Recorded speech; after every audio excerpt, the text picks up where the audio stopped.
सबसे पहले सवाल एसएन सिंह साहब आप ही के साथ शुरुआत करूंगी क्योंकि लगातार इस बात को लेकर आप लोग हमलावर थे कि सीट शेयरिंग का फॉर्मूला ये गठबंधन तय नहीं कर पा रहा, लेकिन 5 राज्यों में डील डन और आज जॉइंट प्रेस कॉन्फ्रेंस करते हुए इसका ऐलान भी कर दिया गया। इसमें एनडीए जो 400 पार की बात करती है, क्या कोई चुनौती अपने सामने देखती है इस गठबंधन में सीट शेयरिंग फॉर्मूला तय होने के साथ? पूर्णिमा जी, हमने भी सुना आपके चैनल के माध्यम से कि रामद्रोही, राष्ट्रद्रोही और भ्रष्टाचारियों का एक गठबंधन हो गया है इस राम राज्य में। मुझे नहीं लगता है कि राम विरोधियों की कोई आवश्यकता है, न प्रदेश की जनता न देश की जनता इनको स्वीकारने वाली। हम चर्चा उत्तर प्रदेश से लेकर और देश तक कर लेते हैं। भाई उत्तर प्रदेश में इसके पहले भी समाजवादी पार्टी और कांग्रेस का गठबंधन हुआ था, आम आदमी पार्टी भी गठबंधन में शामिल थी, हुआ का मुंह की खानी पड़ी, क्योंकि ये भारत की जनता है, ये तो देवभूमि है, पुण्य भूमि है। ये तो भगवान राम को जो डेंगू मलेरिया कहेगी, निश्चित तौर पे सब लोग इंतजार कर रहे हैं। मैं तो कहूंगा पूर्णिमा जी, ये बहुत अच्छा समय है, यही सही समय, एक बार न्योता वापस करने का मौका मिल गया।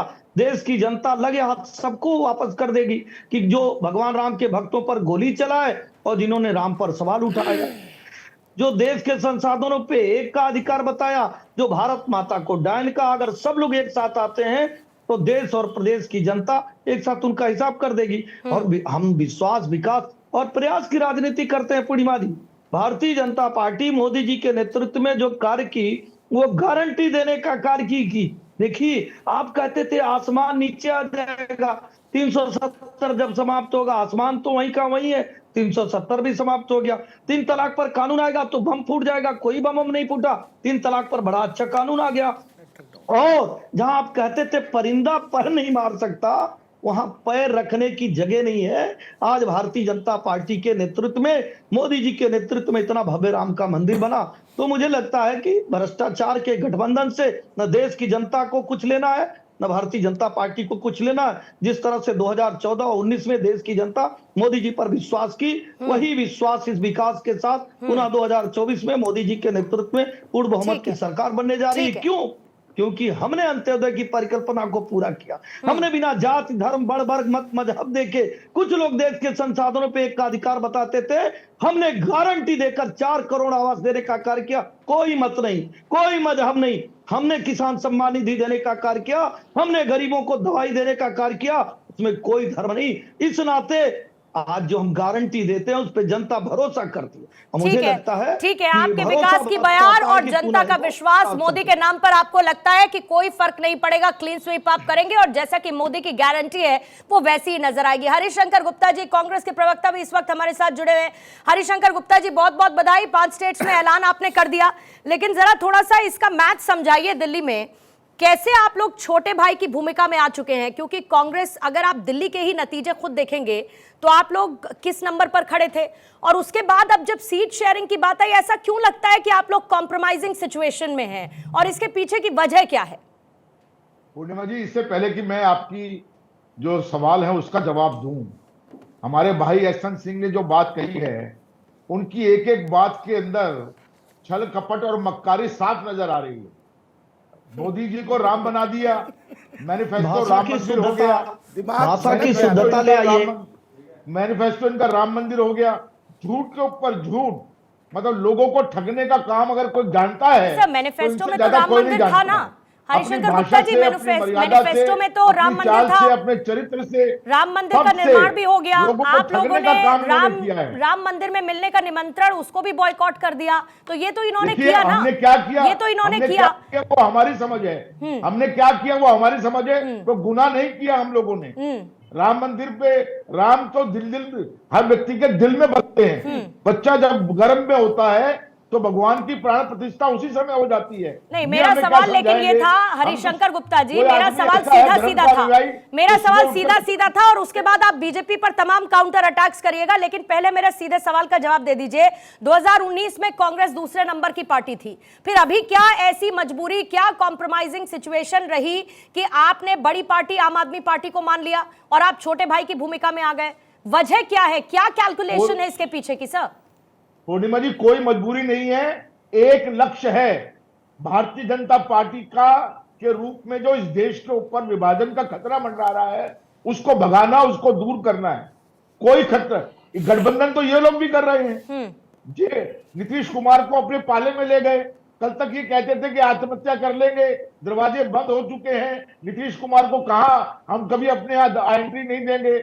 आज शंकर जी, आम आदमी पार्टी को याद करिए, आम आदमी पार्टी ने किसके भ्रष्टाचार को लेकर लक्ष्मीनगर में गए थे? 400 पेज का भ्रष्टाचार किसका उजागर आम आदमी पार्टी कर रही थी? आपको जब ध्यान कह रहे हैं देना 400 सीट हमारी इतनी क्या मजबूरी है बीजेपी कि की आएगी? राष्ट्रीय बीच में पार्टी मजबूरी जो है, देश में 50 साल से राज की, आज वो चरण वंदना ऐसे आम आदमी पार्टी की कर रही है जो आपके भ्रष्टाचार को लेकर ही जिसका जन्म हुआ। आपका यही तो भ्रष्टाचार से पूर्णिमा बड़ा जी तो पूछ रही है, यही तो पूछ रही है तो कोई कि है भाई नहीं। जो आपके भ्रष्टाचार को लेकर अपनी पार्टी बनाया, आज उसकी चरण वंदना क्यों किया जा रहा है? भगवान राम को गाली देने का कार्य किया गया, क्यों सनातन को डेंगू मलेरिया कहा गया, क्यों कहा गया कि हिंदू लड़के लड़कियां चले जाते हैं, काम कर रहे हैं, क्यों रोजगारों को सवाल है, जब आपकी देश के संसाधनों पे क्यों एक अधिकार बताया गया? नहीं, लेकिन इसमें दिक्कत नहीं है ना सिंह साहब, सुनिए सिंह साहब, इसमें दिक्कत इसीलिए नहीं है सिंह साहब, दिक्कत इसीलिए नहीं है क्योंकि उन्होंने अपना मोटिव क्लियर कर दिया है। उन्होंने कहा कि इससे कोई फर्क नहीं पड़ता, हम छोटे भाई की भूमिका में हैं, हम कॉम्प्रोमाइजिंग सिचुएशन में नहीं है, लेकिन हम कम सीटों के साथ खुश हैं क्योंकि हमारा लक्ष्य सीधा है, हमको मोदी को हराना है, हमको एनडीए को हराना है। ये तो वो क्लियर कह रहे हैं ना, तो इसमें कोई समस्या नहीं है। बात सुन लीजिए, हरिशंकर जी बोलिए। आधे रास्ते हम आपके दोस्त हैं और आधे रास्ते सिंह साहब एक सेकंड दीजिएगा, सिंह साहब प्लीज एक कुछ सेकंड। राज्यों में आपके साथ रहेंगे, कुछ राज्यों में नहीं रहेंगे, कौन सी दोस्ती? अरे आप छोड़िए, पंजाब में हम साथ नहीं रहेंगे, अपना देखिए, दिल्ली में साथ महागठबंधन रहेंगे। ये महागठबंधन हम राजनीतिक पार्टी पहले बन गया, हम इस देश की राजनीतिक पार्टी है, हम सवाल उठाएंगे तो पता ही भाई ऐसे व्यभिचारी, ऐसे भ्रष्टाचारी जो आपके भ्रष्टाचार को लेकर अलग पार्टी बनाते हैं और उनके साथ जाते हैं, मजबूरी क्या होगी? शुरू हो चुकी है। देश की जनता अगले एक पूछ रही सप्ताह है। में पूरे देश में गठबंधन हो जाएगा। ठीक है, पूरे देश में गठबंधन, महाराष्ट्र उत्तर में भी प्रदेश कह रहे हैं में लगभग गठबंधन डील नहीं डन है, महाराष्ट्र में भी कह रहे हैं कि लगभग डील डन नजर आ रही है, बहुत जल्द उसको लेकर भी ऐलान कर देंगे। मैं लौटती हूँ सिंह साहब आपके पास, और गुप्ता जी आपके पास भी मैं लौटूंगी, लेकिन विजय राठी जी आपके पास आते हुए और जरा उत्तर प्रदेश की केमिस्ट्री और बायोलॉजी मुझे जरा समझाइए।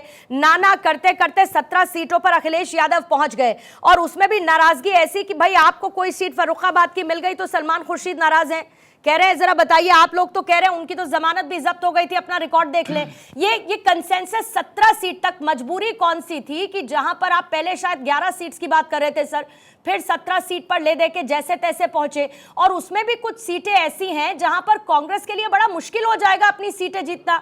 आपने कह दिया है कि अपनी जंग में खुद उतरो, लड़ो, हारो तो हारो, जीतो जो जीतो। देखिए ऐसा नहीं है, मेरी आवाज आ रही है पूर्णिमा जी बिल्कुल सर आ रही है। ऐसा नहीं है, गठबंधन एक है, मजबूत है और सब मिलकर चुनाव लड़ेंगे। लेकिन मैं एक चीज आपसे कह दूं कि जैसे आपने बीजेपी के प्रवक्ता को बोलने का मौका दिया और बाकी सबने सुना, और जब दूसरे प्रवक्ताओं का मौका आता है तो बीच में वो कांव कांव करते हैं। तो या तो पहले ये तय हो जाए कि बीच में बोलना है, या फिर उनको थोड़ा रोका कीजिए। मैं आपको एक चीज बता दूं, ये पाखंडी, ये बलात्कारी, ये दुराचारी, ये धोखेबाज, ये तानाशाह, इन्होंने जानते हैं आप क्या काम किया है उत्तर प्रदेश में? ये अपने मुंह से नहीं बोलेंगे, भूल गए आप। देखिए फिर मऊ मुजफ्फरनगर के दंगे भूल गए, बोला है, बुलंदशहर बदायूं के दुष्कर्म भूल गए। आप बताइए, बात सुनो, ये टोटी चोर, ये आतंकवादियों के चमचे यहाँ बैठकर अपनी भाषा पे कंट्रोल करें।